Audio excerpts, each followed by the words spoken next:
दिल्ली धमाकों के पीछे किसका हाथ है और तार कहां कहां तक जुड़े हुए हैं, इसको लेकर अभी तक कई तरह की अटकलें लगाई जा रही हैं। और इसी बीच पाकिस्तान के साथ बॉर्डर पर शेयर करने वाले पंजाब में पुलिस और साथ ही सुरक्षा एजेंसियां पूरी तरह से अलर्ट पर हैं। धमाके के बाद से लगातार पंजाब में चेकिंग अभियान जारी है। संवेदनशील और भीड़ वाली जगहों पर नजरें रखी जा रही हैं ताकि नापाक साजिशों को समय रहते नाकाम किया जा सके।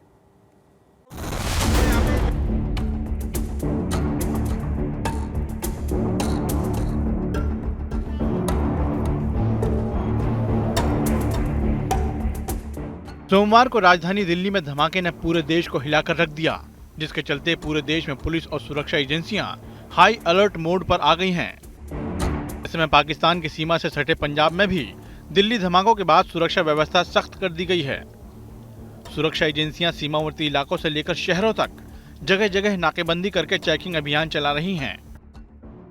दिल्ली ब्लास्ट के बाद जो है सिक्योरिटी बहुत अलर्ट है और इंडो पाक बॉर्डर के साथ जो रोड्स लगती हैं वहां पे भी काफी जो है चेकिंग इंटेंसिफाई हो गई है, क्योंकि पंजाब जो है उसको अलर्ट पे डाला गया। और आप देख सकते हैं ये एक स्ट्रेटेजिक नाका जो है इंडो पाक बॉर्डर के पास राजाताल रीजन में लगाया गया है, जहां पुलिस पूछताछ भी करती है और जितनी भी गाड़ियां यहां से निकलती हैं उनको अच्छे से चेक किया जाता है, चाहे भी कोई ऐसे एलिमेंट ना हो, कोई ऐसी चीज ना हो इनके पास। क्योंकि दिल्ली ब्लास्ट ने पूरे जो है देश को जो है एक बार फिर से सिक्योरिटी जो है अलर्ट पे कर दी है। और आप देख सकते हैं कि डीएसपी रैंक के अधिकारी हों, इंस्पेक्टर रैंक के अधिकारी हों, वो खुद यहाँ पर नाका पे खड़े होकर चेकिंग करवा रहे हैं और इंश्योर कर रहे हैं वे कोई भी एंटी सोशल या एंटी नेशनल एलिमेंट यहाँ से ना गुजरे, क्योंकि स्ट्रेटेजिकली बहुत ही ये सेंसिटिव लोकेशन है। इस तरफ जो है अटारी बॉर्डर है, बिल्कुल कुछ 1-1.5 किलोमीटर पे ही यहाँ से बॉर्डर पड़ जाता है। सो इसलिए इन रोड्स को जो कि इंटरसेक्ट करती हैं बॉर्डर के पास से, उनकी चेकिंग के लिए जो पुलिस है हैवी डिप्लॉयमेंट यहाँ पर की गई है। ये अमृतसर रेलवे स्टेशन की तस्वीर है, जहाँ सुरक्षा व्यवस्था को पुख्ता करने के लिए जीआरपी, आरपीएफ और जेएसएलटी की टीमें सघनता से जाँच कर रही हैं। वहीं स्टेशन स्टाफ और सुरक्षा कर्मियों को भी सख्त निर्देश जारी कर दिया गया है कि कोई भी संदिग्ध गतिविधि दिखे तो तुरंत आवश्यक कार्रवाई की जाए। रात कल शामी जिहड़ा दिल्ली विच आईईडी बम धमाका होया मैट्रो स्टेशन के लाल किले के पास, ਉਹਦੇ चलते हुए जिहड़े पंजाब विच भी हाई अलर्ट किया होया। इस मद्देनज़र जिहड़ी रेलवे स्टेशन ते और ट्रेनों में जिहड़ी चैकिंग वो की जा रही है। साडे नाल आरपीएफ और एंटी सैबोटेज टीम नूं नाल लैके जिहड़े साडे जीआरपी के मुलाजिम भी है, असीं सारे मिल के ज्वाइंटली चैकिंग कर रहे हैं। और जी चैकिंग जिहड़ी है मतलब सारा दिन और रात भर भी चलदियां रहणगीਆਂ लगातार, ताकि कोई शक्की व्यक्ति रेलवे स्टेशन ते जां रेलवे ट्रैक दे विच जां रेलवे गड्डी दे विच कोई इहो जी कोई चीज़ ना रख सके। जालंधर में भी भीड़ भाड़ वाली जगहों और शहर के चौराहों पर नाकेबंदी लगाकर पुलिस मुस्तैदी के साथ तैनात है। इसके अलावा पुलिस की गाड़ियां लगातार पूरे शहर में पेट्रोलिंग कर रही हैं। साथ ही सीसीटीवी कैमरों से भी हर हरकत पर नजर रखी जा रही है। पंजाब के बेहद संवेदनशील जिलों में से एक गुरदासपुर में भी पुलिस फुल अलर्ट मोड में है। रेलवे स्टेशन पर स्निफर डॉग्स और मेटल डिटेक्टर की मदद से तलाशी अभियान चलाया जा रहा है, ताकि आम जनता की सुरक्षा को पुख्ता किया जा सके। देखो अज गुरदासपुर पुलिस डिस्ट्रिक्ट ਦੇ ਵਿੱਚ ਜਿਹੜਾ ਹੈਗਾ ਐਕਸਟੈਂਸਿਵ ਜਿਹੜੀ ਐਕਸਰਸਾਈਜ਼ ਹੈਗੀ ਚੈਕਿੰਗ ਏਰੀਆ ਡੋਮੀਨੇਸ਼ਨ ਐਕਸਰਸਾਈਜ਼ ਉਹ ਚੱਲ ਰਹੀ ਹੈਗੀ। ਅੱਜ ਅਸੀਂ ਜਿਹੜਾ ਗਸ਼ਤ ਅਫਸਰ ਸਾਹਿਬ ਨਾਲ ਐਸਪੀਡੀ ਸਾਹਿਬ ਜਿਹੜੇ ਹੈਗੇ ਉਹਨਾਂ ਦੇ ਨਾਲ ਅੱਜ ਰੇਲਵੇ ਸਟੇਸ਼ਨ ਆਏ ਹੈਗੇ ਐਂਡ ਇੱਥੇ ਵੀ ਸਾਡੀ ਜਿਹੜੀ ਐਂਟੀ ਸੈਬੋਟੇਜ ਟੀਮ ਹੈ, ਸਪੈਸ਼ਲ ਟੀਮ ਹੈ, ਐਸਓਜੀ ਹੈ, ਉਹ ਪ੍ਰੋਪਰ ਚੈੱਕ ਕਰ ਰਹੀ ਹੈਗੀ। ਤੁਸੀਂ ਜਿੱਦਾਂ ਕਿ ਪਤਾ ਹੈਗਾ ਕਿ ਵੀ ਸਾਡਾ ਜਿਹੜਾ ਹੈਗਾ ਐਕਸਰਸਾਈਜ਼ ਕਾਫੀ ਸਪੌਂਟੇਨੀਅਸ ਹੁੰਦਾ ਹੈਗਾ। तो साडे जिहड़े हैगे इस तो इलावा भी साडी ਵੱਖ-ਵੱਖ टीमां है वो पूरे जिले दे विच जिहड़े भी रेलवे स्टेशन है उन्हां नूं जो है चेक कर रही है। पंजाब के मोगा में भी दिल्ली धमाकों के बाद पुलिस फुल अलर्ट मोड में है। शहर के सभी एंट्री और एग्जिट पॉइंट पर पंजाब पुलिस के अधिकारी नाकेबंदी करके गाड़ियों को तफसील से चेक कर रहे हैं। इसके अलावा पूरे जिले में पेट्रोलिंग पार्टियों को तैनात किया गया है। बस स्टैंड, रेलवे स्टेशन और भीड़ भाड़ वाले इलाकों में भी लगातार चेकिंग की जा रही है। ਇਹਦੇ ਵਿੱਚ ਮਾਨਯੋਗ ਡੀਜੀਪੀ ਸਾਹਿਬ ਅਤੇ ਸਾਡੇ ਐਸਐਸਪੀ ਸਾਹਿਬ ਸ੍ਰੀ ਅਜੇ ਗਾਂਧੀ ਆਈਪੀਐਸ ਸਾਹਿਬ ਦੇ ਦਿਸ਼ਾ ਨਿਰਦੇਸ਼ਾਂ ਦੇ ਜਿਹੜੇ ਅਸੀਂ ਨਾਕਾਬੰਦੀ ਕੀਤੀ ਹੈ। ਇਹਦੇ ਵਿੱਚ ਅਸੀਂ ਜੇ ਸ਼ਹਿਰ ਦੇ ਵਿੱਚ 9 ਜਿਹੜੇ ਜਗ੍ਹਾ ਤੇ ਨਾਕਾਬੰਦੀ ਕੀਤੀ ਹੈ, ਜਿਹਦੇ ਤੇ ਹਰ ਜਗ੍ਹਾ ਤੇ ਸਾਡੇ ਮਤਲਬ 10 ਬੰਦੇ ਤੈਨਾਤ ਨੇ, ਜਿਹਦੇ ਵਿੱਚ ਸਾਡੇ ਜਿਹੜੇ 4 ਐਸਐਚਓ ਨੇ ਉਹ ਵੀ ਮੌਕੇ ਤੇ ਤੈਨਾਤ ਨੇ ਤੇ ਉਹਦੇ ਵਿੱਚ ਅਸੀਂ ਹਰ ਵਹੀਕਲ ਦੀ ਚੈਕਿੰਗ ਕਰ ਰਹੇ ਹਾਂ। पाकिस्तान के हुसैनीवाला बॉर्डर से महज 45 किलोमीटर की दूरी पर स्थित फरीदकोट जिले में भी दिल्ली की घटना को देखते हुए पुलिस अलर्ट हो गई है। बीती रात से ही स्पेशल नाके लगाकर पुलिस चेकिंग कर रही है। वहीं रेलवे स्टेशन, बस स्टैंड और भीड़ भाड़ वाली जगहों पर गहनता से जांच की जा रही है। रेलवे स्टेशनों के बाहर खड़ी पार्किंग में गाड़ियों को एंटी स्पोटेज टीमें स्नीफर डॉग्स की मदद से चप्पे चप्पे को खंगाल रही हैं। ਹਾਈ ਅਲਰਟ ਦੀ ਇੱਕ ਸਟੇਟਸ ਹੈ ਪੂਰੇ ਪੰਜਾਬ 'ਚ ਵੀ, ਔਰ ਉਹਦੇ 'ਚ ਹੀ ਫਰੀਦਕੋਟ ਪੁਲਿਸ ਪੂਰੀ ਮੁਸਤੈਦੀ ਨਾਲ ਤੈਨਾਤ ਹੈ ਤੇ ਕੱਲ ਰਾਤੀ ਵੀ 3-4 ਵਜੇ ਤੱਕ ਸਾਰੇ ਹੀ ਸਾਡੇ ਗਸਟਡ ਆਫਿਸਰਸ ਤੇ ਐਸਐਚਓਸ ਬਾਹਰ ਸੀ ਤੇ ਉਹਦੀ ਲੜੀ ਦੇ ਤਹਿਤ ਹੀ ਜਿੰਨੇ ਵੀ ਸਾਡੇ ਭੀੜ ਭੜਾਕੇ ਵਾਲੇ ਏਰੀਆਜ਼ ਨੇ, ਰੇਲਵੇ ਸਟੇਸ਼ਨਸ ਨੇ, ਬੱਸ ਸਟੈਂਡਸ ਨੇ, ਉੱਥੇ ਅਸੀਂ ਪ੍ਰੋਪਰ ਐਂਟੀ ਸਬੋਟੇਜ ਚੈੱਕਸ ਕਰਾ ਰਹੇ ਨੇ। ਡਰੋਨ ਰਾਹੀਂ ਅਸੀਂ ਸਰਵੇਲੈਂਸ ਰੱਖ ਰਹੇ ਨੇ, ਸੀਸੀਟੀਵੀ ਕੈਮਰਾਜ਼ ਰਾਹੀਂ ਅਸੀਂ ਸਰਵੇਲੈਂਸ ਰੱਖ ਰਹੇ ਔਰ ਇੱਕ ਵਿਜ਼ੀਬਲ ਪੁਲਿਸ ਪ੍ਰੈਜ਼ੈਂਸ ਅਸੀਂ ਮੇਨਟੇਨ ਕਰਕੇ ਰੱਖ ਰਹੇ ਤਾਂ ਕਿ ਇੱਕ ਜਿਹੜੇ ਮਾੜੇ ਅਨਸਰ ਹੈ ਉਹਨਾਂ ਦੇ ਮਨ 'ਚ ਪੁਲਿਸ ਦਾ ਹੈ। दिल्ली में हुए धमाके के बाद पंजाब में आतंक का कोई परिंदा उड़ भी न सके, इसके लिए पूरे राज्य में चप्पे चप्पे पर सुरक्षा सख्त कर दी गई है। इस बीच अब देखना होगा दिल्ली धमाकों के तार कहां-कहां से जुड़ते हैं और कब तक हमले के मास्टरमाइंड तक सुरक्षा एजेंसियां पहुंच पाती हैं। अमृतसर से अमित शर्मा, जालंधर से गौरव बस्सी, फरीदकोट से प्रेम पाची, मोगा से तन्मय सामंधा, गुरदासपुर से विशंबर बिट्टू और अटारी से असीम बस्सी के साथ आज तक ब्यूरो। पंजाब में भारत पाक सीमा से सटे हुए अटारी बॉर्डर इलाके के बारे में हम बात करेंगे, क्योंकि सुरक्षा को लेकर पंजाब पुलिस कितनी तैयार है, इसे लेकर पंजाब पुलिस के अधिकारियों से बात की है हमारे सहयोगी असीम बस्सी ने। और अब बात करेंगे पंजाब के उपचुनावों की। पंजाब में 2022 से लेकर अब तक हुए 6 उपचुनावों में 5 बार आम आदमी पार्टी को जीत मिली है और सिर्फ एक बार हार का सामना करना पड़ा है। ऐसे में तरनतारण उपचुनाव में उम्मीदवारों की किस्मत ईवीएम में कैद होने के बाद अब नजर है नतीजों पर टिकी हुई, क्योंकि इस बार उपचुनाव में 5 पार्टियों के बीच मुकाबला है। ऐसे में उपचुनावों को लेकर इस बार लोगों के बीच कैसा रुझान था, आपको दिखाते हैं।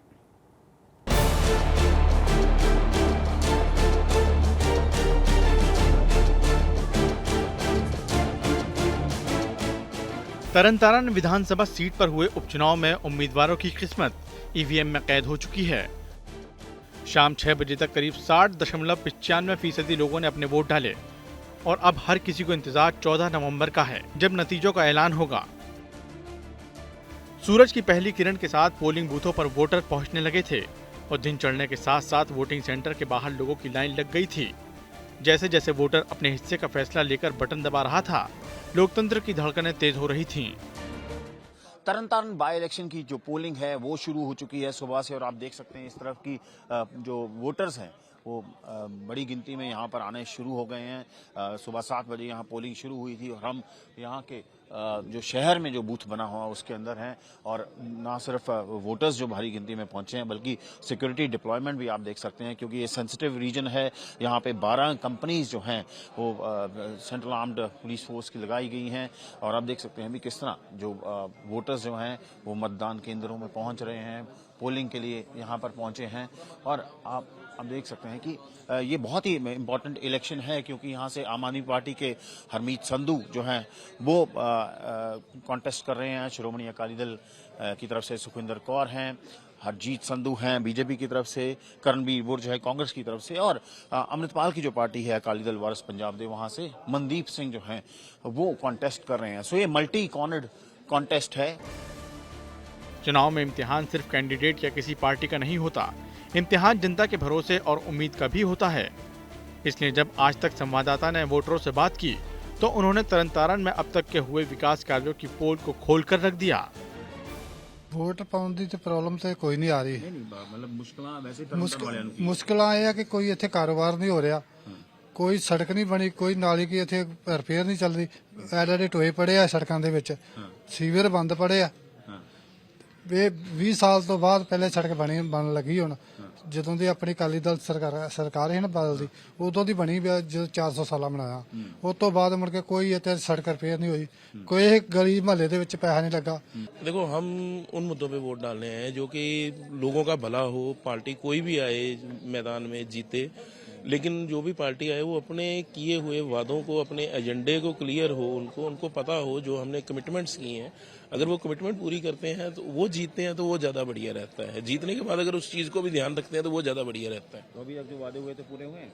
देखो जी, मैं एक चीज़ बताऊं कि वैसे मेरे को तो कोई ऐसा नहीं लग रहा है कि कोई की हुई कमिटमेंट जो है वो किसी ने भी पूरी की हो, लेकिन फिर भी इलेक्शन वोट डालना तो हम इसी उम्मीद से डालते हैं कि शायद ये बंदा हमारा काम पूरा करे या ये बंदा पूरा करे, तो इसी होप पे ही हम वोट डालते हैं। तरन उपचुनाव में इस बार जिन उम्मीदवारों की किस्मत दांव पर लगी है उनमें आम आदमी पार्टी की तरफ से हरमीत सिंह संधू, बीजेपी के हरजीत सिंह संधू, श्रोमणी अकाली दल से सुखविंदर कौर रंधावा, कांग्रेस की तरफ से करणबीर सिंह बुर्ज और अकाली दल वारिस पंजाब दे की तरफ से मनदीप सिंह हैं। आम आदमी पार्टी की लीडरशिप ने श्री अरविंद केजरीवाल जी ने, जो कन्वीनर ने, साडे सीएम साहब ने, जो मुख्यमंत्री साहब ने जो जिम्मेवारी मेरे ते पाई आ, मैनू टिकट दे के नवाजिया, ये लोकां दी सेवा भावना दे नाल मैं समझदा अज वोट भी पाई आ और कैंडीडेट भी उन्होंने मैनू डिक्लेयर किया और आउंदे समय दे विच 1.5 साल जिहड़ा रहिंदा सरकार दा तकड़े होके काम करांगे तां कि जिहड़े 27 दे विच असैंबली चोणां होणीआं ने वो दोबारा असीं सरकार बना सकीए। दिल्ली धमाके के बाद हो रहे पंजाब के उपचुनाव में कोई गड़बड़ न हो, इसके लिए पंजाब पुलिस के 2500 जवानों के साथ केंद्रीय बलों की 12 कंपनियों को उपचुनाव में तैनात किया गया था। वहीं तरन के एसएसपी सुरेंद्र लांबा खुद अलग अलग पोलिंग बूथों पर जाकर सुरक्षा व्यवस्था का जायजा लेते हुए दिखाई दिए। हमने लगभग 2500 से ज्यादा पुलिस मुलाजिम यहाँ पे लॉ एंड ऑर्डर ड्यूटी और पोलिंग ड्यूटी के लिए तैनात किए हैं, तो जिसमें से 1000 मुलाजिम तो केवल पोलिंग ड्यूटी के लिए तैनात किए गए हैं। उसके अलावा 1500 के आसपास जो मुलाजिम हैं एसपीज और डीएसपीज की निगरानी में टीमें हमने बना के और लॉ एंड ऑर्डर को देखने के लिए स्पेशली तैनात किए हैं। इलेक्शंस बड़े पीसफुल माहौल में चल रहे हैं और जहां पे भी कोई शरारती तत्व इस चीज को डिसरप्ट करने की या शरारत करने की कोशिश कर रहा है, वहां हम सख्ती के साथ डील कर रहे हैं। आपको बता दें कि तरन सीट पर हो रहे उपचुनाव के नतीजे केवल एक सीट तक सीमित नहीं रहेंगे, बल्कि 2027 के पंजाब विधानसभा चुनाव का रोड मैप भी तय करेंगे, क्योंकि इस सीट पर होने वाले मुकाबले में अकाली दल, कांग्रेस, भाजपा और आम आदमी पार्टी के उम्मीदवारों के बीच कांटे की टक्कर है। वहीं सांसद अमृतपाल की पार्टी के लिए भी ये चुनाव निर्णायक होगा, क्योंकि अगर अमृतपाल की पार्टी का कैंडिडेट चुनाव जीतता है तो 2027 में उसकी पार्टी पंजाब में पंथक पॉलिटिक्स का नया चेहरा बन सकती है और इसका सबसे ज्यादा खामियाजा श्रोमणी अकाली दल को उठाना पड़ेगा। तरन से असीम बस्सी, आज तक। 5 दिन की सीबीआई रिमांड खत्म होने के बाद पंजाब पुलिस के डीआईजी हरचरण भुल्लर की सीबीआई की स्पेशल कोर्ट ने 20 नवंबर तक जुडिशियल कस्टडी में उन्हें भेज दिया है और अब 20 नवंबर को मामले की अगली सुनवाई होनी है। सुनवाई के दौरान सीबीआई की तरफ से दलील ये दी गई कि डीआईजी भुल्लर पूछताछ के दौरान सहयोग कर ही नहीं रहे थे और ना ही सीबीआई के पूछे गए सवालों का सही से जवाब दे रहे थे। आपको बता दें कि डीआईजी के खिलाफ चल रही जांच में अब तक पंजाब के करीब 50 ऑफिसर्स के नाम सामने आ चुके हैं, जिनमें से कई वर्तमान में फील्ड पर तैनात हैं। सीबीआई सोर्सेज के मुताबिक गिरफ्तार बिचौलिए कृष्ण शारदा के मोबाइल और इलेक्ट्रॉनिक डिवाइसेस से भ्रष्ट डीलिंग के कई सबूत मिल गए हैं।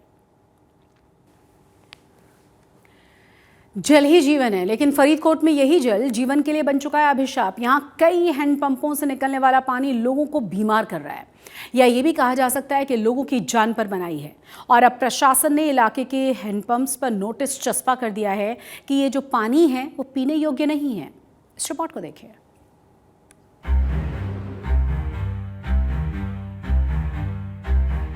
हैंडपंप पर पेंट करने वाली ये तस्वीरें फरीदकोट की हैं, जहां नल पर जंग लगने की वजह से पेंट नहीं किया जा रहा है, बल्कि ये पेंट लोगों को चेतावनी देने और जागरूक करने के लिए किया जा रहा है। दरअसल फरीदकोट के लोगों के लिए फिर से खतरे की घंटी बज चुकी है। शहर के कई हैंडपंपों के पानी में यूरेनियम और हैवी मेटल मिले हैं, जिसके बाद जल विभाग ने कुछ हैंडपंपों को लाल रंग से रंग दिया है। मालवा क्षेत्र पहले भी जहरीले पानी की मार झेल चुका है, अब फरीदकोट में फिर से वही खतरा लौट आया है। जल विभाग ने 7 हैंडपंपों से सैंपल लेकर जांच करवाई, जिनमें से सिर्फ 2 ही पानी के नमूने सुरक्षित पाए गए।